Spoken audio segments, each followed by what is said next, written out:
Mass increase in temperature और material of the substance पे depend करता है। कैसे कैसे डिपेंड करता है? अगर मास ज़्यादा होगा तो उतना ही ज़्यादा हीट की ज़रूरत पड़ेगी। तो कैसे हो गया? डायरेक्टली प्रोपोर्शनल हो गया। और टेम्परेचर, जितना ज़्यादा टेम्परेचर का चेंज होगा उतना ज़्यादा हीट बढ़ेगा। ठीक है, तो ये भी डायरेक्टली प्रोपोर्शनल हो गया। और क्या हो गया? उसके बाद आता है मटेरियल ऑफ द सब्सटेंस। वो तो उसके ऊपर डिपेंड करता है, कोई डायरेक्टली प्रोपोर्शनल या इनवर्सली प्रोपोर्शनल तो होगा नहीं। ठीक है, मतलब मटेरियल इंसुलेटर है कि कंडक्टर, इंडक्टर है कि कंडक्टर। इंडक्टर होगा तो धीरे से हीट होगा। अगर मेटल होगा जैसे कंडक्टर हो गया, स्ट्रॉन्ग कंडक्टर, तो अच्छे से होगा, जल्दी हो जाएगा। ठीक है, तो हीट और टेम्परेचर के बीच का डिफरेंस बताया, तो इसमें कुछ खास नहीं है। मेनली ये मेजरमेंट है और ये एनर्जी है। ठीक है, फिर आता है थर्मल और heat capacity. Thermal capacity, heat capacity क्या होता है? The heat capacity of a body is the amount of heat energy required to raise its temperature by 1 degree Celsius और 1 केल्विन। ठीक है, तो किसी भी बॉडी का हीट बढ़ाने के लिए बाय 1 डिग्री सेल्सियस जितना हम लोग को अमाउंट ऑफ एनर्जी चाहिए होता है, वो उसका क्या होता है? हीट कैपेसिटी होता है। ठीक है, इसको हम लोग सी डैश से डिनोट करते हैं। इसका फॉर्मूला क्या होता है? Amount of heat energy supplied upon rise in temperature. ठीक है, तो एक ये हो गया इसका। ठीक है, और क्या होता है? Heat capacity of the body जो होता है उसका हम लोग फॉर्मूला कैसे लिख सकते हैं? अमाउंट ऑफ हीट एनर्जी के लिए क्यू जो होता है, कैपिटल क्यू हमेशा क्या डिनोट करने के लिए होता है? हीट, कैलोरीमेट्री में।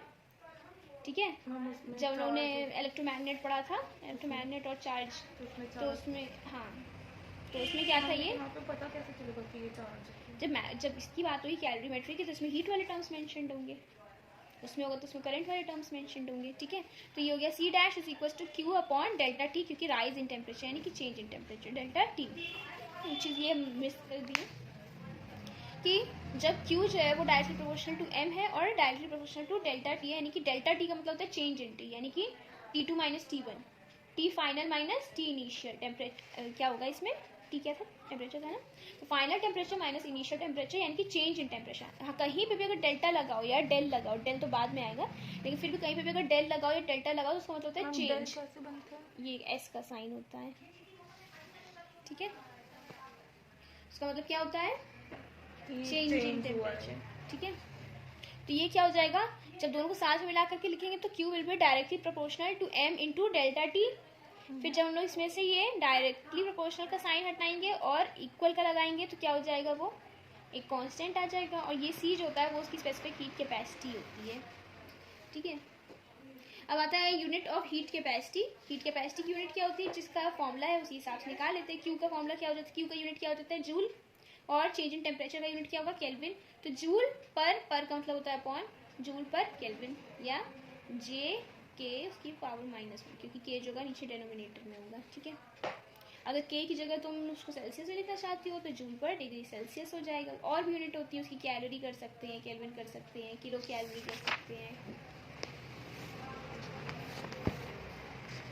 ठीक है, फिर आता है if the heat capacity of a vessel is, ये तो अच्छा नोट दिया हुआ है कि मान लो कोई वेसल है, उसकी हीट कैपेसिटी तुमको दे रखी हुई है कि 30 जूल पर केल्विन होगी।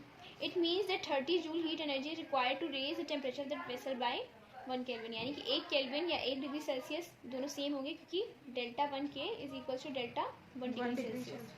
ठीक है, तो यानी कि 1 डिग्री सेल्सियस या केल्विन बढ़ाने के लिए तुमको उसके लिए क्या जरूरत पड़ेगी? 30 जूल ऑफ एनर्जी की जरूरत पड़ेगी। ठीक है, अब हम लोग देखते हैं कि वो जो सी मेंशन था वो सी होता क्या है? Specific heat capacity. ठीक है, तो specific heat capacity of a substance is defined as the heat capacity per unit mass of a body of that substance. ठीक है, तो सी को अगर हम लोग डिनोट करना चाहें तो कैसे कर सकते हैं? C is equals to Q upon M into delta T, यानी कि यही वाला जो फॉर्मूला था, इसको बस सी को यहाँ रहने दिया और एम और डेल्टा टी को नीचे भेज दिया, तो ये चीज़ बन गई। ठीक है, स्पेसिफिक हीट कैपेसिटी का एक फॉर्मूला दिया, heat capacity of body C dash upon mass of the body. और सी डैश को अभी हम लोग ने देखा था क्या होता है?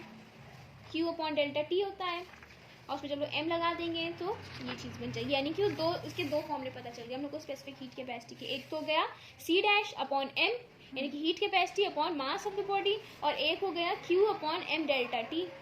ठीक है, ये वाला तो उसी से आ गया था, हीट वाले फॉर्मूले से। ठीक है, the specific heat capacity of, ये उसका डेफिनेशन दिया है यही वाला।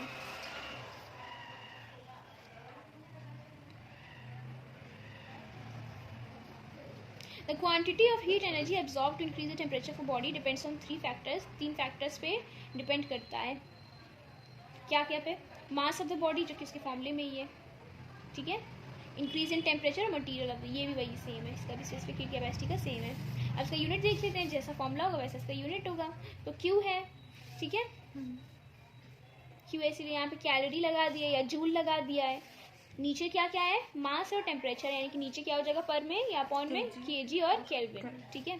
तो जूल पर केजी केल्विन, या जूल की जगह हम लोग क्या कर सकते हैं? कैलोरी भी कर सकते हैं. केजी की जगह हम लोग ग्राम कर सकते हैं. केल्विन की जगह हम लोग डिग्री सेल्सियस कर सकते हैं, ठीक है. तो ये इंटरचेंजेबल होगा.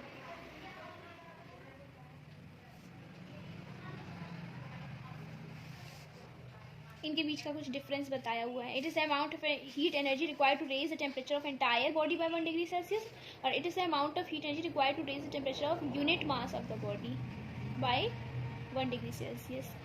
जैसे कि इसका ही फॉर्मूला था. हीट कैपेसिटी का क्या फॉर्मूला था? C dash is equal to Q upon delta T. तो ये देखो, इसमें कोई मास को नहीं इंक्लूड किया गया, यानी कि पूरे मास का बता रहा है. लेकिन इसमें क्या कहा गया है? इसमें यही फॉर्मूला सेम है, लेकिन साथ में एक m भी लगा दिया नीचे डिवाइड में, यानी कि ये टोटल मास का नहीं बता रहा है, सिर्फ एक यूनिट मास का बता रहा है, ठीक है. कोई भी चीज़ तुमको बहुत सारी दी हो तो उसको पूरे टोटल मास से डिवाइड कर दो, तो क्या मिल जाता है हम लोग को? डिवाइडेड मिल जाता है ना, कि एक का क्या होगा, ठीक है. तो वही चीज़ है इसमें भी.